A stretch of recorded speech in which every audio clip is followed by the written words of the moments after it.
Nze top 10 omulamba ntandika okunoonyeza comeback ku Dokita Kwefu. Bannange ensinga nzibu. Ensinga ekuba.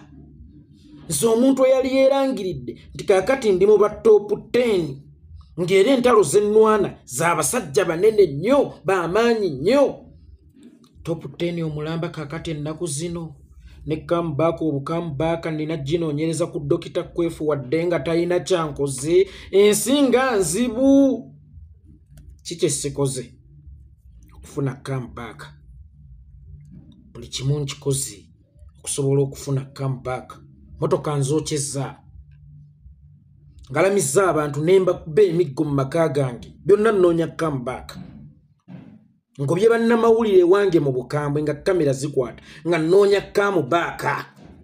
Nentuuka n'okweteeka mu mivuyo gy'ettaka ebitankwata nako wallahi nga simanyi na yadde ebipimo by'ettaka ebikuba bulooka, naye nga ssebo yenze yeetaddewo nga mediator mivuyo gy'ettaka nnoonya comeback byagaana.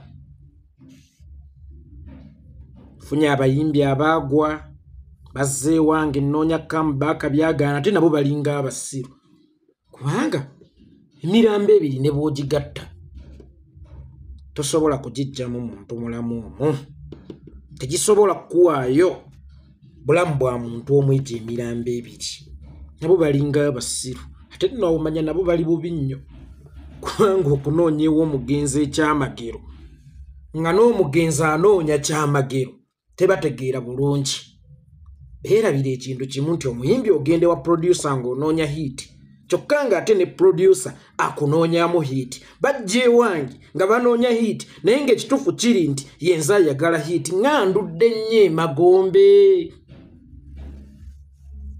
Nze nali mmanyi nti just ngenda kubeerayokko katono nfune gwempalampaawo nzire ku top nga bwe nali nalangirira kakati ndi mu top 10. Naye emyezi mukaaga emagombe.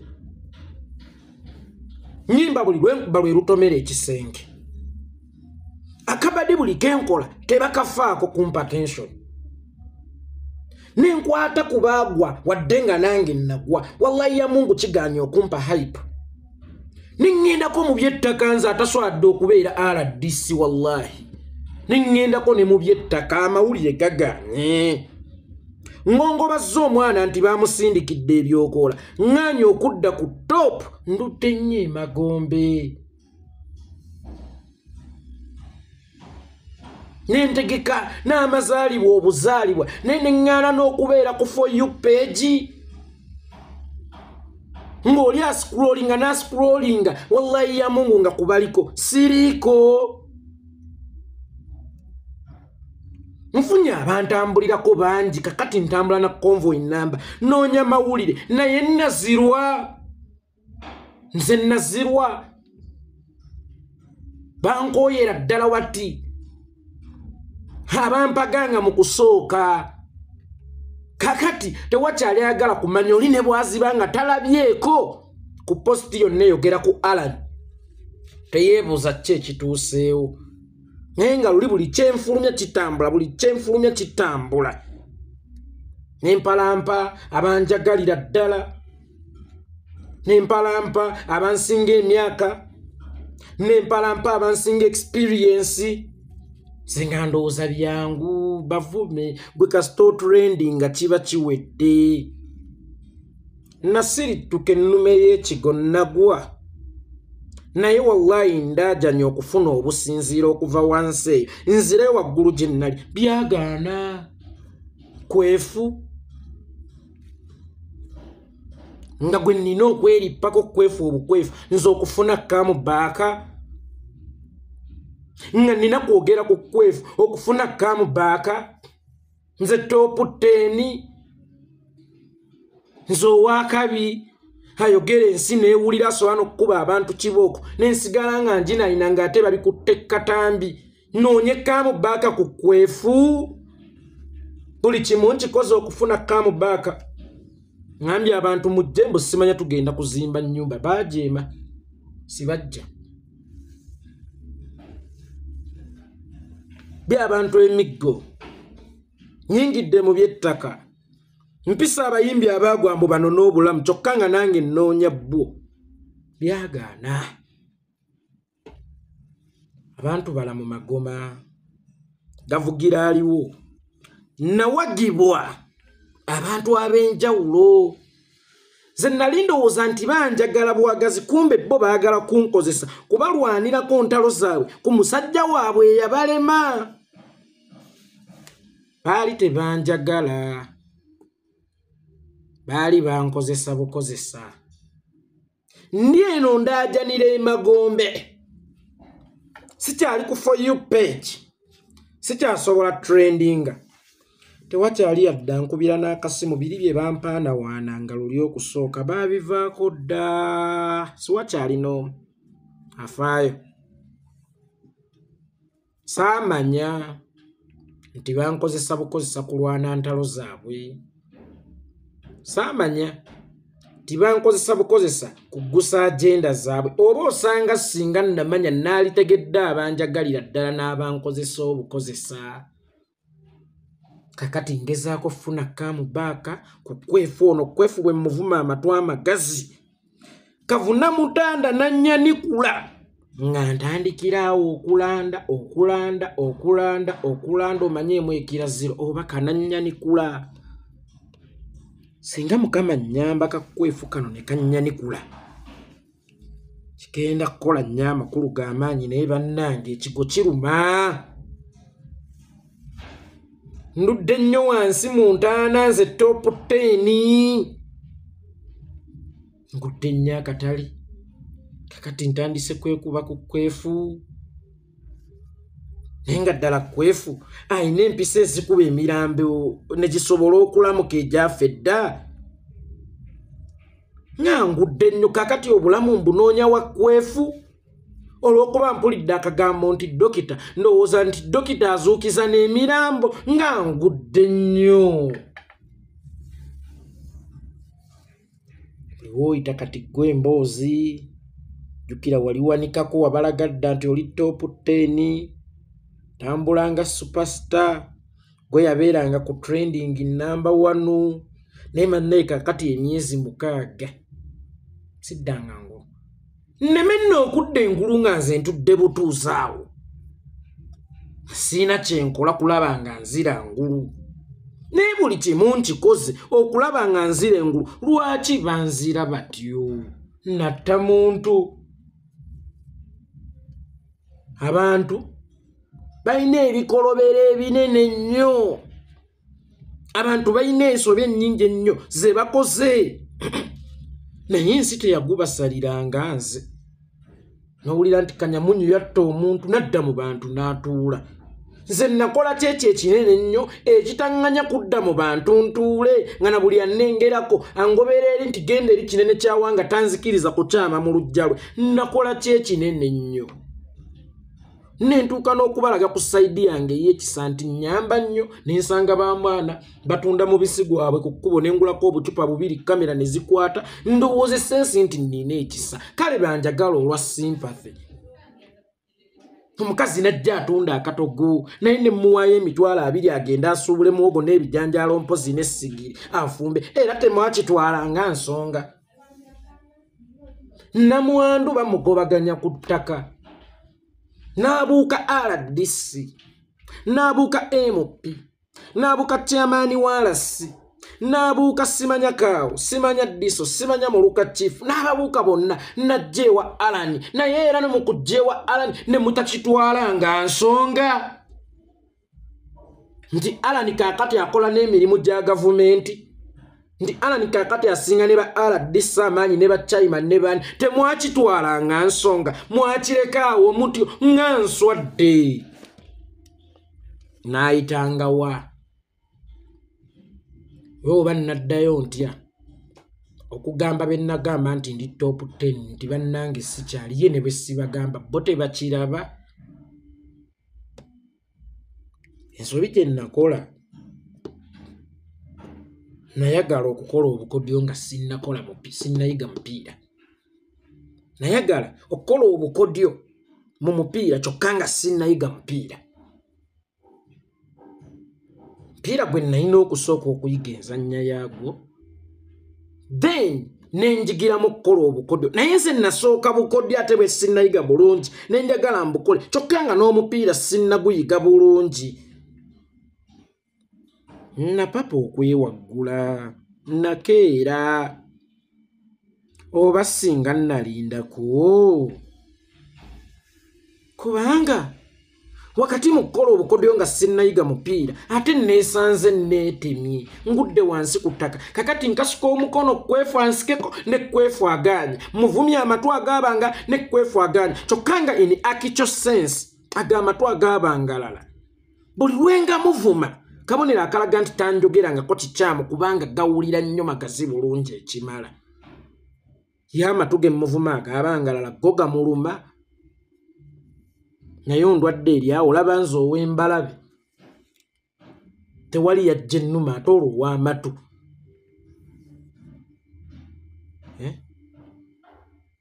olaba nze ow'amannyo agatakyatukula tegannuma ate olwo ow'amatu nga ngudde nnyo nga nswadde nnyo bukati abantu eyo oba banjogerako ki omanyi n'abasiraamu bagamba nti osaasiranga nnyo omuntu eyali abaddeko n'essente ne zimuggwako eyali abaddeko n'obuyinza ne bumuggwako eyali abaddeko n'ettutumu ne limuggwako yeyo embeera mwendi nkakasa temujja kunnyiigira mujja kunsonyiwa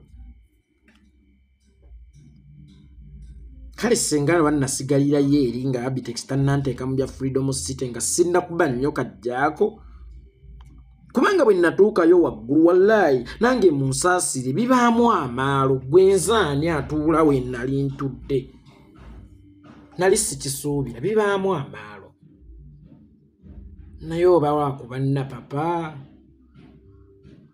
gwe waakajja ate ekifaananyi mojjidde n'olaba ng'oyagala kukisangulirawo there and then tekikyetaagisaawo gwasaanidde saapapa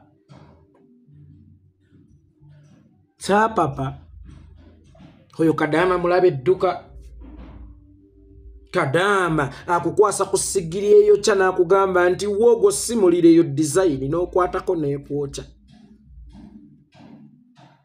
Kadaama akuteekesa omukono gwo mu kabina k'empologoma nti wa olowooza eyo mpologoma ekyo kibumba ekitambula naye bwe giba giwunye tabaawo bali luddawa bampaana bampikanga balowoosa ensi nti ndi w'amaanyi nange ne ŋŋumira ku bbo ne tutta omukago n'emmwanyi twagula kago olwamala okugutta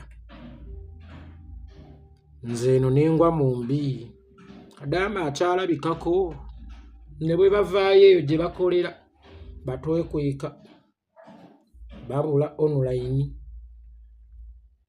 tajja nakubuuza nti olutalo lwe nakuwakulira lutambula lutya ye yeddira mu bibye birala nnyo ate gwe bw'oba ogudde n'anoonya omulala aliko beebo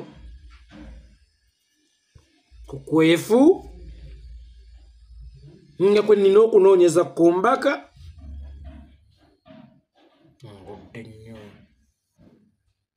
ngudde nnyo kati oba bwe nnaava ku kwefu ate ŋŋenda kudda kwani okunoonya kombaka ojja kunsanga era nga njogedde kapiripiiti ojja kunsanga nga nsanze embwa ez'erinnyira nzikwate katambi nga mwendi nange mu kifaananyi tulabe kale oba sidde nja kudda wampaka nze si mmwe mwandeeta eyandeeta yalina okunzijjawo nja kudda byonna ŋŋenda kubikola okulabika nga nzira ennyimba zitomedde lwenkuba lwe lukoona ekisenge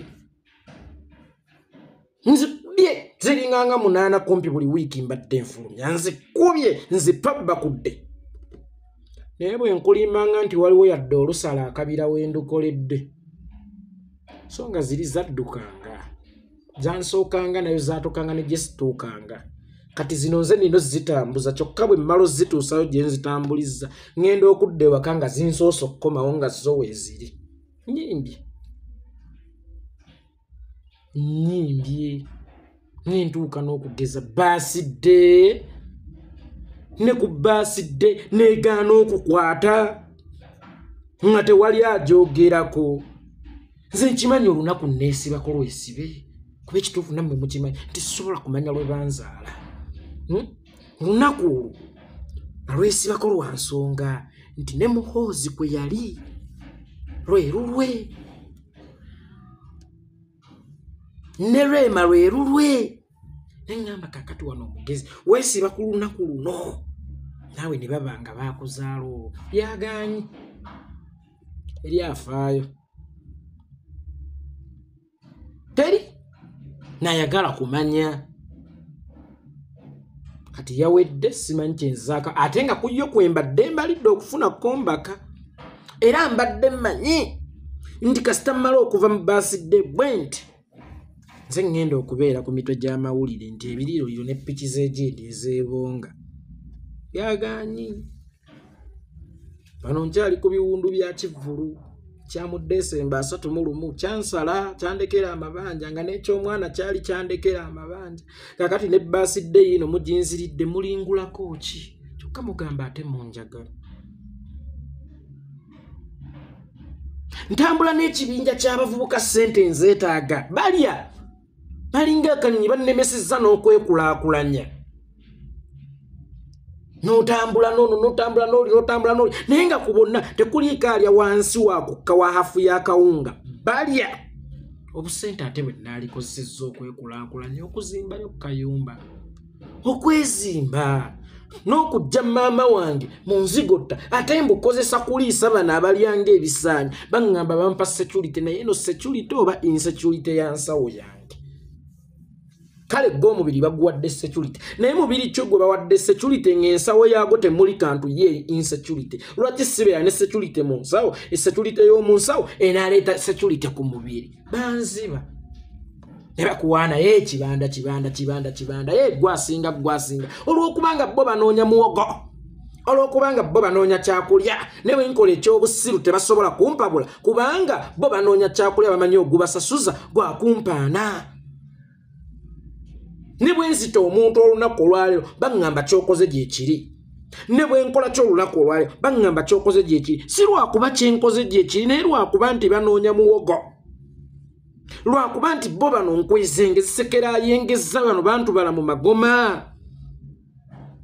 gasekera aliwo bano balinga basaabaze fe tulinganga takisi siwaliyo musaabaze n'omu yali alemeddwa kutambula nti takisi ya mwami Kato mwabadde atambulira bulijjo yafudde anoonya ndala tebasoose wano baaliko ewala ate tebagenda sembera wano ndaba kakati baabo batandise n'okuŋŋonga ate nkyabaliisa bulungi ne bakkuta kujjako nga tulabyeyo olumbe ne tukyamakaawo kyasobola baliisa bano ne bakkuta kubanga nabo okubaliisa obambaza ensi yo ŋŋenda gitunuulira ntya ensi yo ŋŋenda gigamba ntya ensi nga ngizooze ensi nga ngikakkanyiza kakati ate nayo kati eri mu kunzikakkanya nze topu 10 eyalwananga ne babbingwa abaawaggulu ngenze ku kwefu nga lyessuubi lyange n'obulamu nga mukwefu mwe nnoonya obulamu mwe nnoonya kombaka olwaleero ate ng'era naye akyayinza okugaana okunnyanikula era kombaka neegaana singa nnannyanikula nze omusajja eyali alya ku muwumbo kakati nnoonyereza bukunkumuka ebaliwo abampaganga gono nabasuulya sigino ne bagasingamu bawaamu ku mutwe gwange ne mumanya kyempitamu naye nga kyempitamu golowooza kyaki kyempitamu kyakugwa noonya kambaaka tolowooza mpita mu binene kambaaka gye nnoonya zatalina ayagala kunzita Wentukira okukola statement nti singa nkuwaamu mu mutwe gwange ngukozesezza ebintu bingi okunoonya kombaka nvumya abantu ndeesa abantu simanyanga neefudde aladdiso bakyayimaani wabyattaka naye nga neryomukataasa sibaji we balipima ndeesa abayimbi njiyizayiza ebiyimba byonna bikubye kituufu kiri ti omutwe gwange gwo gukooye kubanga ngunoonyereza kombaka biganye nentuuka n'okwokya emmotoka eggumba ne bajja ne babikwatakwatako awo. Ne munnange ndowooza byakoma mu ssimu z'abaabikwata baabipositinga, nange nabipositinga twali ku live naye saawulira babyogerako nnyo. Oba nnina abalabi nga mizimu, kubanga olabanga bba abalabi bangi naye taanapu ate neeba ntono. Oba omuntu omu oyanjagala ennyo naye nga njagalira ddala afuna obusimu 6 onna n'ateeka kandowooza ssente abo bali 6 ate aba tanjagala. Kitakikola lwakuba njagala wadde ng'ayagala mulowooza andowooza ssente anjagalya ddala kubanga andowoozesa ekikyamu ambazisa ekifuula nnenge ng'ali muntu omuze ne ndowooza nti bali 6 awo bonna bawagizi. Lwaki? Tebivaamu kiramu byonna byenkola. Tuke n'okunoonyeza kkomba ku linnya lya Dokita Kwefu. Abo bonna babbibikuulu tebakyatijja nnyo nange. Ejjuzi mwandabye nga ŋŋamba omwana wa Gagamero TV. Simanyanga nammwe munnwana. Mwalowooza nti ndi mulwala naye nga bya ddala nze nkimanyi bannwana tebanjagala. Bano abaafunye eza Federation bampaddeko naye nga gw'omanyi bwe nalwanirira ssente ezo nga nkuba abaali bagiremesa bampaddeko mmeka. Obulamu bwa bbeeyi. Abantu balowooza nti gw'oli bulungi, abantu balowooza nti olina ssente ate nga toyingiza naye ng'ofulumya nnyingi. Leero waliwo bano bapikkerera abantambulya ku galya alinga ekizibu.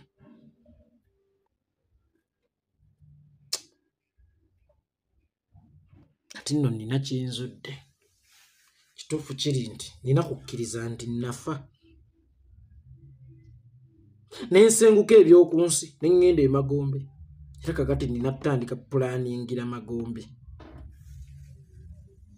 Eby'oku nsi byo kambireke bange ensi si yaffe, tulina gye tugenda. Nze nagenda dda afa.